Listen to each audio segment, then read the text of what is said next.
Mr. Rollins? Here. Mr. Scrivano? Here. Mrs. McCulloch? Mr. Siegel? Here. Mr. Connor? Here. Ms. Stanford? Here. With 5 present, 2 absent, we have a quorum. Thank you. Before we go any further, I'd like to thank Connor, who's in the back, working behind the scenes to produce our board's broadcasts on Channel 20 Zoom and YouTube Live. Just as a reminder to our board members, staff, and the public, please make sure you keep your mask on, wear it properly over your mouth and nose even when speaking, and also remind you to speak clearly into the microphone.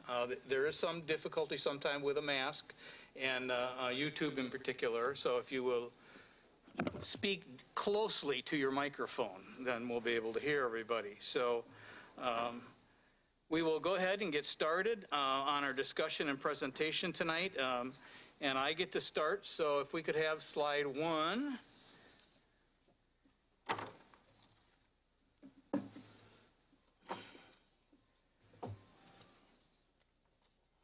It seems like it has been a really long time since we met back, but I hope you all remember that we met at actually at Swedish American in the conference room on the first floor for February 22nd with Mr. Edie to talk about the things that we wanted to discuss with board governance. Any luck there? Okay, all right. So the steering committee has met several times. That's me and Tim and Aaron with Doug and Doug and Lori. And Doug has also met with the cabinet and our superintendent, I think about a week ago, to work on what we're going to work on here. So I'm just kind of stalling here until the slides come up. All right. Okay. Ken, I can jump in while you're... Sure, go right ahead. Yeah, so want to report to the board that we had a very successful session with the cabinet, and I think we have taken some steps to have a much better understanding of how we can serve the board in this role. And I'm going to offer up 2 opportunities, assuming that this moves through this evening. One is going to be at the Committee of the Whole meeting on the first Tuesday in September. I went through an exercise with the cabinet where we walked through, basically worked backwards from October 6th, the first Committee of the Whole meeting, and I shared all of the possibilities we'll have to get together, the cabinet's role as well as the board's role in that work. And so I'm really looking forward to going through all of that with the board at our last Committee of the Whole in our current format. And so I thought it would be appropriate that we would, assuming this passes tonight, these resolutions, use that part of that meeting, not the whole meeting, but part of it to start the orientation process. And then we will do some additional follow-up at the September 22nd board meeting. I'm really looking forward to further discussing the way that the work will go at that point. So we're going to carve out in decent-sized chunks some time to make sure we all feel ready to go and that we can be successful with our work. So I am just letting everybody know in advance that we're going to work on those 2. And I want to thank Doug Edie for all of his support. He's with us tonight virtually to jump in if needed. He was more than willing to make the trip, but he would have had to become darn near a resident of Illinois were he to come in because of some of our restrictions. So, Doug, thank you for joining us virtually, and we would have loved to spend time with you this evening in person, but we certainly understand in this day and age that there are some restrictions that come in. So, with that. Yeah.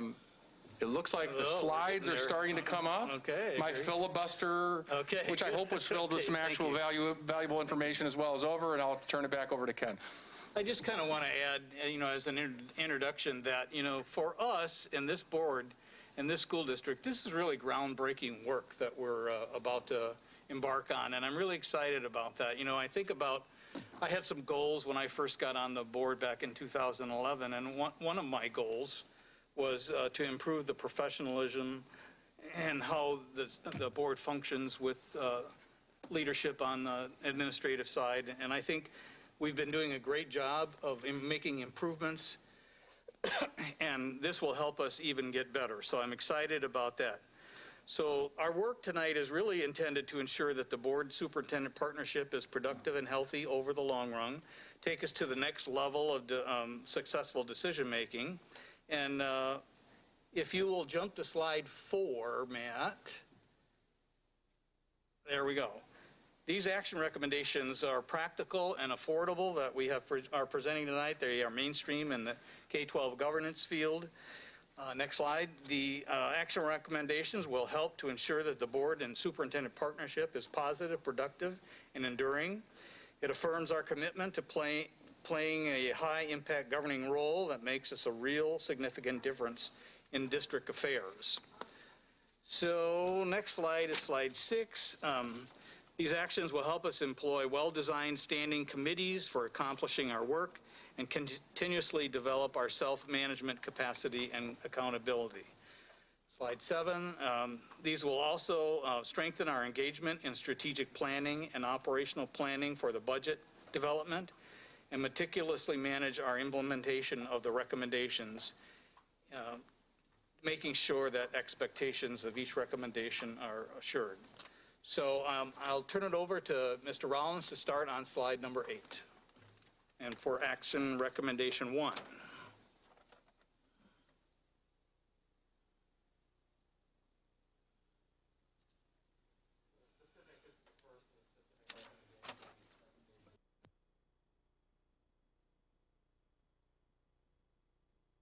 There we go.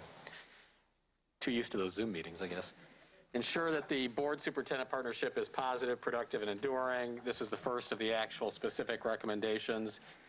If we go into the next slide, recommendation 1A, the actual recommendation here is to assign formal responsibility to this to a governance committee.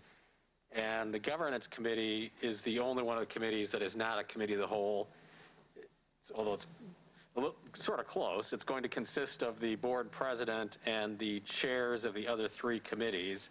So there'll be 4 board members on it. And I think that really the value here is to have a committee that is actually formally charged with sort of overseeing the superintendent-board relationship. And I don't know that it's on one of the slides, but one of the things that we should be thinking about is, because that's not one of the committees of the whole, that particular committee, I think, is going to need to create its own schedule of meetings to meet, which I think is probably a good idea anyway. So if you look at recommendation 1A, slide 10, the committee should pay special attention to communication and annual evaluation of superintendent performance. Recommendation 1B, the governance committee should develop a set of guidelines for the board superintendent communication interaction and annually update the guidelines. And we had some discussions about this back in February 22nd at Swedes. We should pull out those notes and take a look at those as a starting point. Recommendation 1B on slide 12 should address both, the committee should address both formal and informal board superintendent communication and interaction. It should also address board members' communication and interaction with cabinet members reporting to the superintendent. And just the sort of reminder that only the board as a whole is able to provide direction to the superintendent. And then slide 13, recommendation 1C, the governance committee should strengthen the process for formal, well-designed annual board evaluation of the superintendent's performance, which should be conducted at least annually. We've done that, but I think it's going to be helpful to have a committee sort of overseeing that process. Recommendation 1C, I can't remember if I mentioned, but this is the committee that's will always be chaired by the president of the board, so Ken will be chairing this committee. Recommendation 1C, it should deal with 2 sets of outcomes-focused targets, district-wide educational outcomes, and the superintendent CEO-centric leadership targets that involve significant superintendent time and are annually negotiated with the Board of Education. Recommendation 1C on slide 15. It should be conducted by the governance committee, which should review the results in a meeting with the superintendent, and the whole board should then be invited to participate in a second feedback session involving the superintendent. So that's the overview of the governance committee.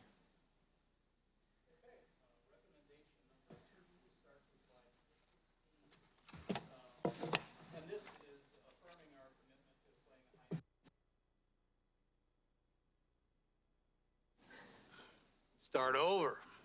Slide number 16. This recommendation is to help us affirm the commitment to playing a high-impact governing role that makes a difference in our district affairs.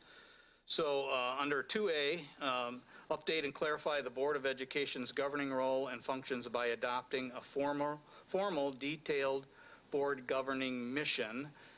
That mission statement, there's a draft of that in your packet that you both received back at the end of March, which I asked Laura to put that in your packet for tonight. So that's the draft of the board governing mission. We have not really had a chance to discuss this yet, so I want the board to have input on what that mission statement for our governing mission is, and then once we've tweaked that, we'll approve it as a board. But we now have a draft, and I think that we want to make sure that we have a purpose, but I don't want to confuse that mission statement with what the mission statement of the district is. That's a different mission. So that is, we will need to approve that at some point in time here, and that will serve as something that we can share with the community. And pending approval, I would suggest that would be a topic we'd immediately send to the governance committee to then Right. bring to the whole board. Okay, great. We'll do that. So slide 17 then, the update and clarify our Board of Education's role and functions by adopting this mission statement. And then the next slide is, this serves as a high-level job description laying out the board's primary governing responsibilities and can be periodically updated by the governance committee. Slide 19 then is helps us with making use of the board governing mission as a framework for continuous development of the board's governing capacity, and helping us to set performance targets, and can be a critical element of the orientation program for incoming board members. And I think that's really critical, that we have some structure to the orientation believe it or not, we're not all going to be on this board for life. So we are going to have turnover, and people will need orientation, and that mission statement can certainly help with that piece of the role that the board plays.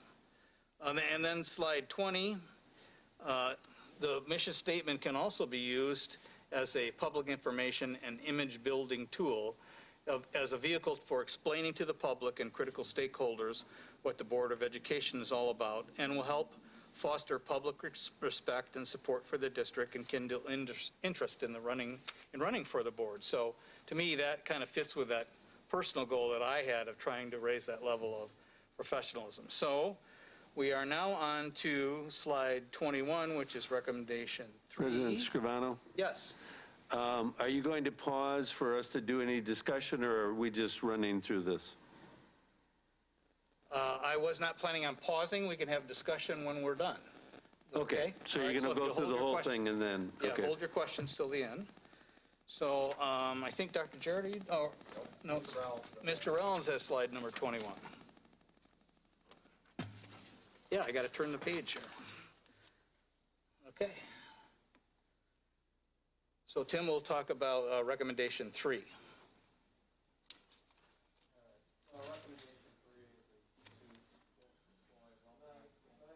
Oh, there we go. Recommendation 3 is to employ well-designed standing committees as engines for accomplishing the detailed work of governing the Rockford Public Schools. And as you all recall, you probably all recall, the discussion that we had is to sort of create these standing committees, but at least initially to continue to do them as committees as a whole.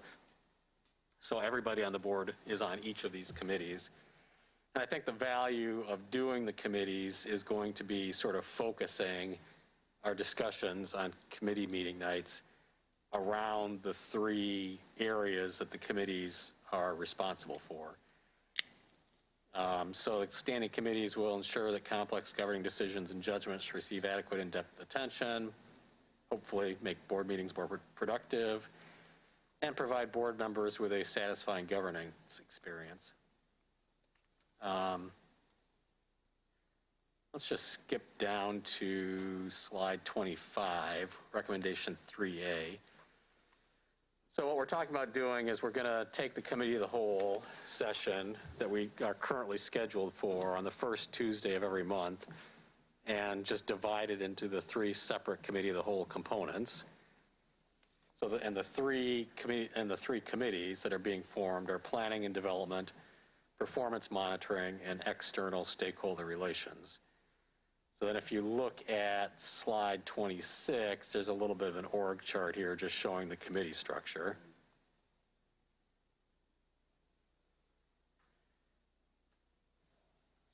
So I gotta remember where I'm ending. Okay. 27, recommendation 3A, the Planning and Development Committee. That's the committee that's responsible for designing the RPS's strategic and operational planning and development budget processes, overseeing board members' involvement in planning, and recommending full board adoption of planning documents such as the updated district strategic plan and annual budget. Recommendation 3A, the committee is responsible for working with the superintendent and updating the content and format of performance reports to the board, reviewing performance reports and presenting the reports at the regular board business meeting. Slide 29, the External Stakeholder Relations Committee is responsible for overseeing the development and implementation of strategies and plans for RPS's image building, stakeholder and legislative relations, marketing and volunteer engagement. 3B, we've really already talked about. That's the Governance Committee, which is the sole sort of standalone committee. And we've really, on 31, we've talked about recommendation 3B. We've talked about the board, Mr. Scavano talked about the board governing mission. The governance committee will just be responsible for keeping that updated. Recommendation 3B on slide 32, that's the committee that will be advising the board president on the appointment of standing committee chairs, developing the regular board meeting agenda, and recommending revisions in the Rockford Public School bylaws to the full board. And then recommendation 3B on slide 33, it also will be developing and updating board governing policies and developing and overseeing execution of a formal board member capacity building program. So the governance committee is not just about board superintendent relations, it's also about maybe doing some board development as well and creating policies for self-governance. And then under recommendation 3B, it also is responsible for ensuring that the superintendent employment contract and position description are updated as necessary, and annually negotiating the superintendent performance targets, annually or semi-annually evaluating superintendent progress and achieving these targets, and determining the superintendent's compensation. I didn't mention this in the committee structure. I don't think it's in one of these slides, but one of the underlying detail recommendations is that the committee chairs rotate. So there'll be 1-year assignments, and I think there's an expectation that other than the ones that are assigned specifically to the president and vice president, that the other committee chair assignments will rotate among board members. And I think that's the end of my portion. Thank you. I'm going to close us out as we jump into 3C. Again, talking about the governance committee and the guidelines for those 3 standing committees. I can announce that planning and development is going to be led by Michelle Yar, performance monitoring, Heidi Detman, and external stakeholder relations, Earl Dotson Jr. Now, what we are going to be doing is performing the role of chief staff liaison. What it means is it's really supporting the board member who is leading the committee.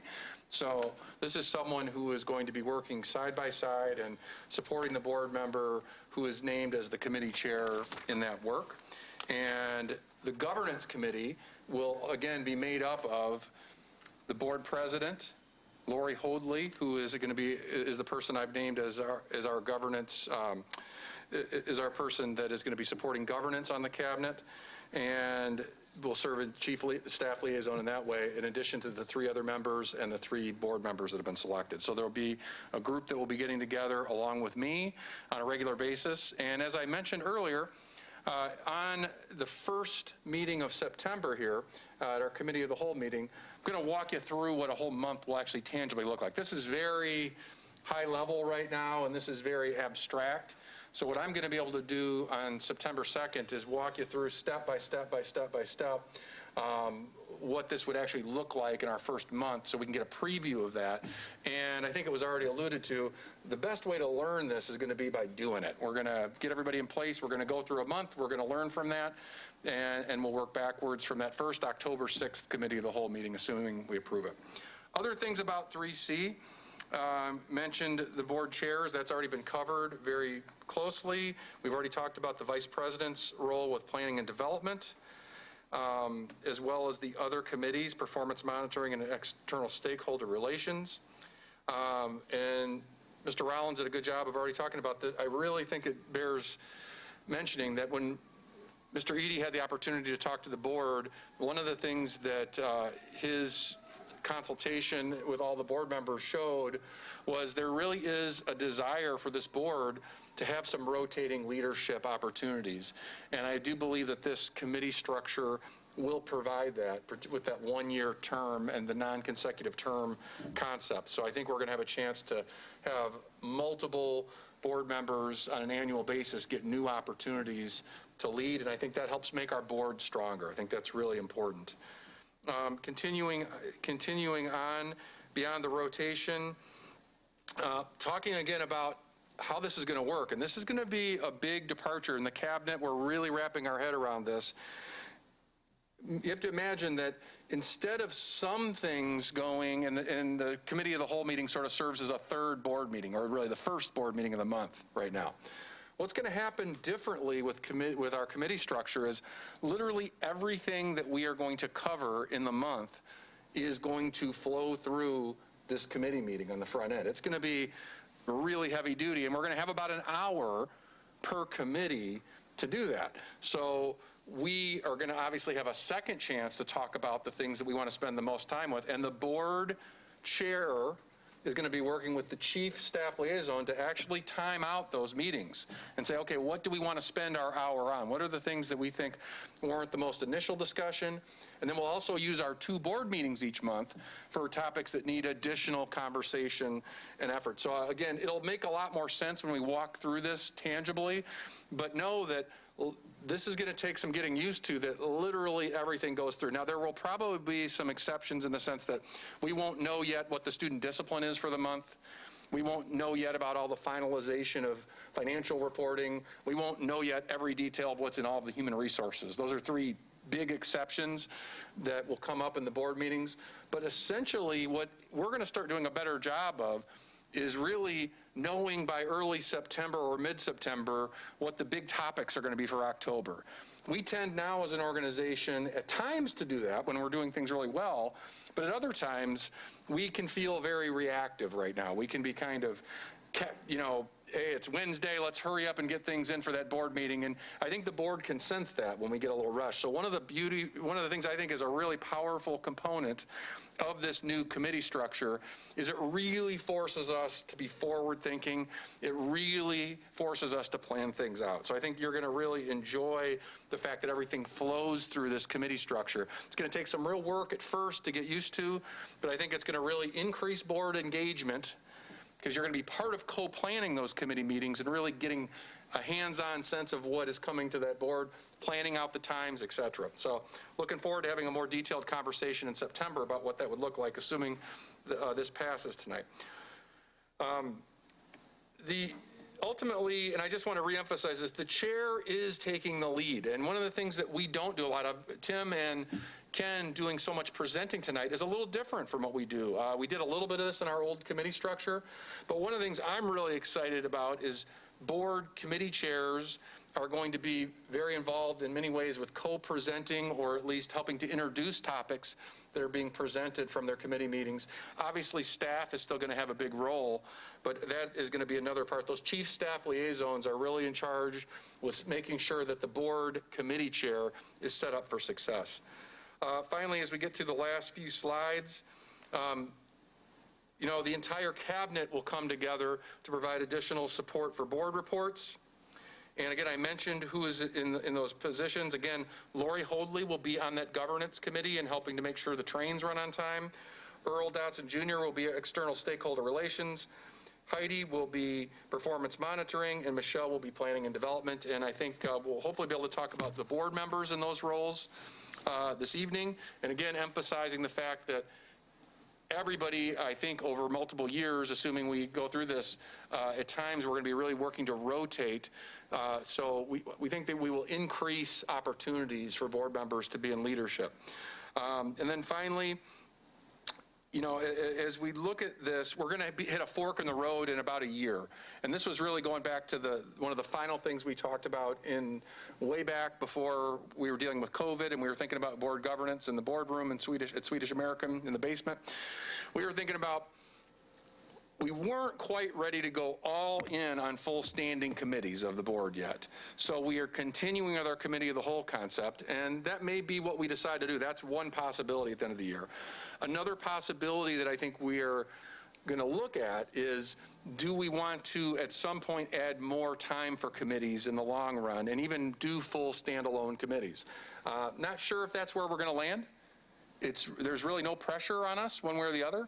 We're going to see how this thing works for us. We're going to get really good at the current system. And then after a year, I think we're just going to make a commitment to revisit. Do we want to tweak the way our committee structure functions in this new model?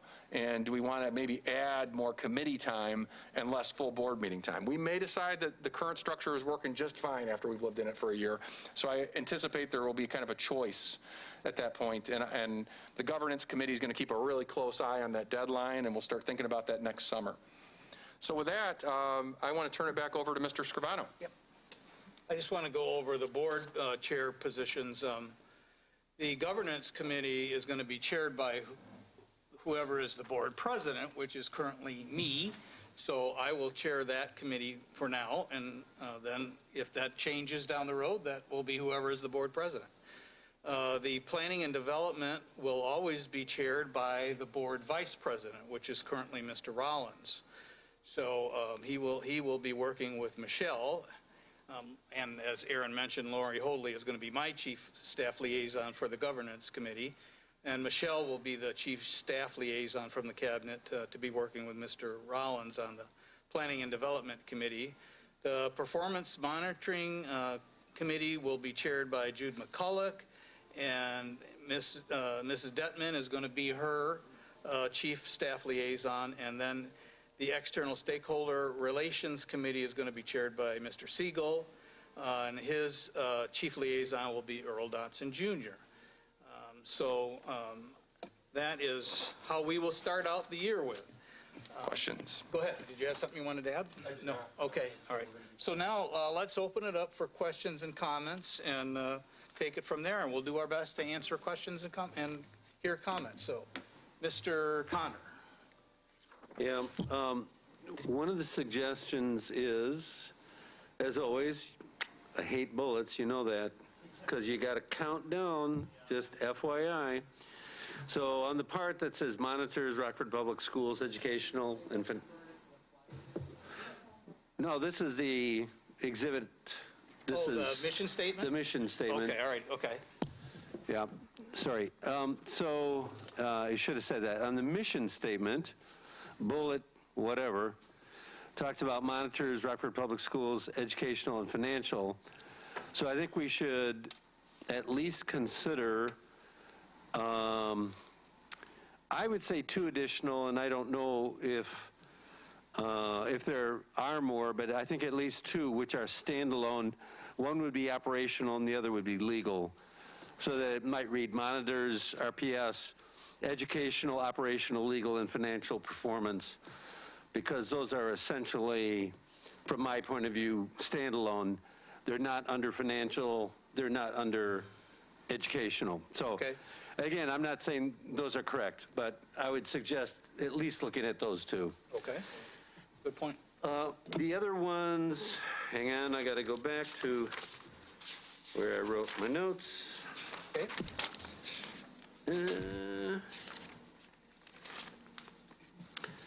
On slide, yep, sorry, that was just a note. On slide 28, and this will be a general question, and I think I know the answer, but at least like to put it out. It says, responsible for working with the superintendent in updating the content and format. So do I assume that each subcommittee, if you will set rules on how that's to go about? So it'll say, for example, the liaison will do A, B, and C. The board will then approve or whatever to do that update of the content and the format. You see what I'm asking? So that we've said that's going to happen. So all I'm asking is what procedure would be behind that. okay. All right? And I had that in a couple different I places. guess so my that- answer to that is going to be, I think it depends on what the committee decides they want to do, right? And Mr. Connor, I would Yeah. just respond, I think that's an excellent point, and I think what we'll be able to do as we walk through our orientations, our 2 orientation sessions in September, hold on to that, and then I think we can, as we start walking through a tangible example, I think that'll be a great time to, as we're kind of walking through what that first month will look like, I'm really going to welcome that conversation at that point so we can talk about the standards. So I'll make sure I make a note of it as well. Yeah, I think my only point was that we have a process so that going into it, people know, if something was recommended and, what the process was to say yay or nay. That's all I want to do Okay. is make sure. And I figured that was the answer. I just wanted to call it out. And the same, I've got that comment on several of the recommendations. Then I think the other is on slide 39 where it says the chief staff liaison, it's a similar kind of thing that I would want the duties to be enumerated to some extent. I'm not looking for this to be extensive, but I think one of the things that has happened in the past is, as we have content in particular, but sometimes even format, who really would do the work behind it? And I think, I don't want to assume that the staff liaison is the one that's going to do it, but they may be responsible to see that it gets done somehow. So again, I think the basic point is just enumeration of what that is. So that's more responsibilities. And I think both comments, probably for most of the recommendations, are similar. Okay. Any other comments or questions? Okay, I don't see any.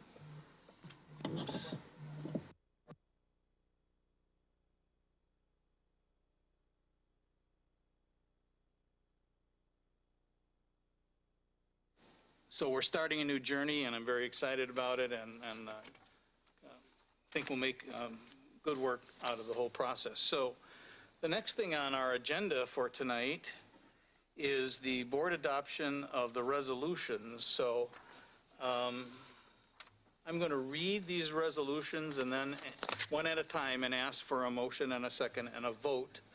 So resolution number 1 says the following: whereas the Board of Education of RPS is firmly committed to high-impact Board of Education leadership, and whereas the Board of Education, the superintendent, and the superintendent cabinet participated in a high-impact governing work session on February 22nd, 2020, at which time opportunities to strengthen the board's governing work, structure, and process were explored, and whereas the high-impact governing initiative Steering Committee has submitted its detailed action report to the board, drawing on the work accomplishments of the February 22nd work session. And whereas the action report following up on that recommends the adoption of a Board of Education governing mission to serve as a high-level board job description. And whereas the High Impact Governing Work Session Steering Committee has developed the Board of Education governing mission as a set as set in Exhibit A of the committee's action, be it resolved that the Board of Education adopts the governing mission as set in Exhibit A. Committees and directs that it serves as a framework for the further development, governing work and process. So I guess I'll first ask for, I need to suspend the rules first, okay? So I need a motion and a second to suspend the rules that we take a vote on this. So moved. Moved by Mr. Connor. Second. Second by Mr. Siegel. Any discussion on suspension of the rules? Okay. Have the coordinator call the suspension of the rules. Roll. Mr. Dixon? Yes. Yes. All right. We got you. Mr. Rollins? Yes. Mr. Scrivano? Yes. Mrs. McCulloch? Mr. Siegel? Yes. Mr. Connor? Yes. Ms. Stanford? Yes. The motion passes unanimously. So now I guess I'll take a motion to approve the Exhibit A draft that's in front of you in your packet somewhere. I can't seem to get my hands on it at the moment, but Point of order, are you asking for that specifically or that whole clause at the end there? I'm sorry, say that one more time. I said, are you asking for the motion only for Exhibit A or that last that says be it resolved that, and that's a whole paragraph? I don't understand your question. I'm sorry. You asked for a motion to approve Exhibit A, and this wording is more than just A. That's kind of the point. Yeah. Right. Do you want the whole thing? Yes. Okay. I apologize. Yeah. That the board adopts the governing mission as set forth in Exhibit A of the high-impact work session and directs, and the committee's action report, and directs that it serve as a framework for further development of the board's governing work structure and processes. So moved. All right, so moved by Mr. Connor. Is there a second? Second. Second by Mr. Siegel. Discussion or question? Okay, So- Mr. Connor? Yeah, I have a question for Mrs. Hoadley is, we had talked about modifying Exhibit A and the example. So if we vote for this, that does not prevent some alteration of that, or do we have to actually do an amendment to have that in force?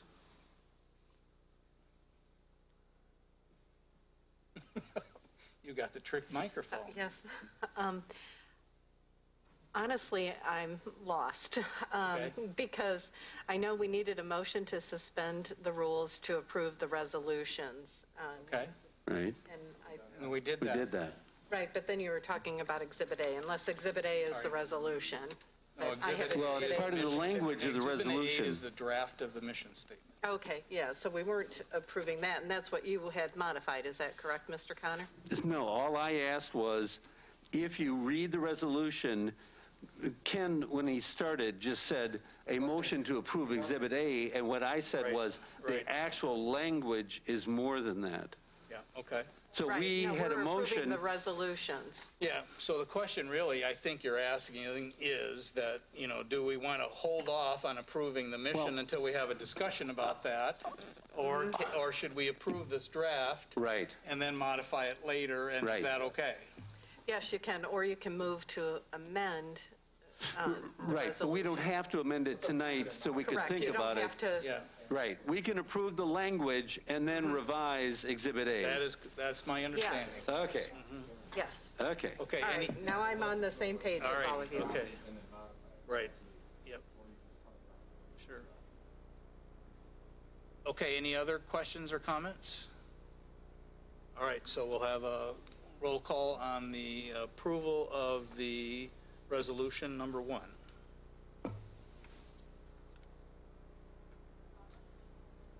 Yes. Mr. Scrivano? Yes. Mrs. McCulloch? Mr. Siegel? Yes. Mr. Connor? Yes. Ms. Stanford? Yes. Mr. Dixon? Yes. The motion passes unanimously. Okay. I don't, the suspension of the rules is for all 3 resolutions, right? We don't have to do that again, do we? Okay. Yep. I did, yep, okay. So let me read resolution number 2 then, and this is about standing committees. And I'm sorry, part of this is repetitive. Whereas the Board of Education of RPS is firmly committed to a high-impact Board of Education leadership, and where we met on February 22nd with the board, the cabinet, and the superintendent to explore practical ways to strengthen our structure in the interest of higher impact board leadership. And whereas the action report following up on that February 22nd meeting recommends that the Board of Education divide its committee of the whole work session on the first Tuesday of every month into 3 components, each functioning as a standing committee of the board for the purpose of accomplishing the detailed governing work of the board. And those are the Planning and Development Committee, the Performance Monitoring Committee, and the External Stakeholder Relations Committee. And whereas the action report following up on that meeting further recommends that the President of the Board of Education and the chairs of the 3 standing committees are the components of the board's, of the 3 committees of the whole session, constitute the board's governance committee and responsible for overseeing and coordination of the work of the board. And whereas detailed functional descriptions of the recommendations for the 4 board standing committees are set forth in our Exhibit B of the action report, be it resolved that the Board of Education divide its committee of the whole work session on the first Tuesday of every month into 3 components, each functioning as a standing committee of the board for the purpose of accomplishing the detailed governing work of the board, the Planning and Development Committee, the Performance Monitoring Committee, and the External Stakeholder Relations Committee, and that implementation of the 4 standing committee components of the committee of the whole work sessions adhere to the committee descriptions that are set forth in Exhibit B of the action report. So I'll take a motion and a second to approve resolution number 2. So moved. Moved by Mr. Connor, Second. second by Mr. Siegel. Any questions, comments, or discussion? Okay, seeing none, I'll have the coordinator then call the roll on the approval of resolution 2. I'm sorry, I jumped ahead. Okay. Mr. Scrivano? Yes. Mrs. McCulloch? Mr. Siegel? Yes. Mr. Connor? Yes. Ms. Stanford? Yes. Mr. Dixon? Yes. Mr. Rollins? Yes. The motion passes unanimously. Okay, I will now read Resolution 3 and ask for a motion and a second for that. And whereas the Board of Education is firmly committed to the high-impact Board of Education leadership, and whereas we met on February 22nd as a board and with our superintendent and the cabinet, explored practical ways to strengthen our governing structure, and whereas that meeting of high-impact governing work session recommends that a set of standing committee operating guidelines be adopted to ensure the new standing committee components of the committee of the whole work session on the first Tuesday of every month effectively. And whereas the standing committee operating guidelines are set forth in recommendation 3C of the action report, be it resolved that the standing committee operating guidelines set forth in recommendation 3C of the action report be adopted and periodically updated by the board governance committee. Be it further resolved that the standing committee operating guidelines be applied to the extent feasible to the framework of standing committees meeting as 3 components of the board committee of the whole work session on the first Tuesday of the month. Is there a motion to approve resolution 3? So moved. Moved by Mr. Connor, Second. seconded by Mr. Siegel.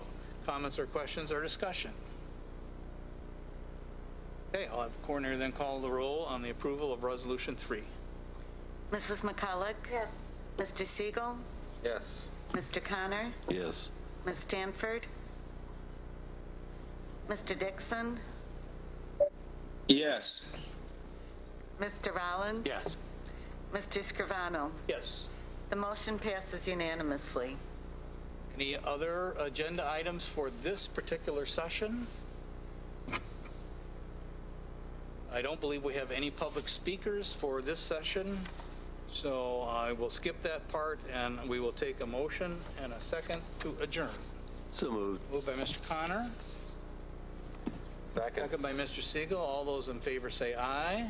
Aye. Opposed, same sign. We are adjourned at 5:16. Very good. Thank you all.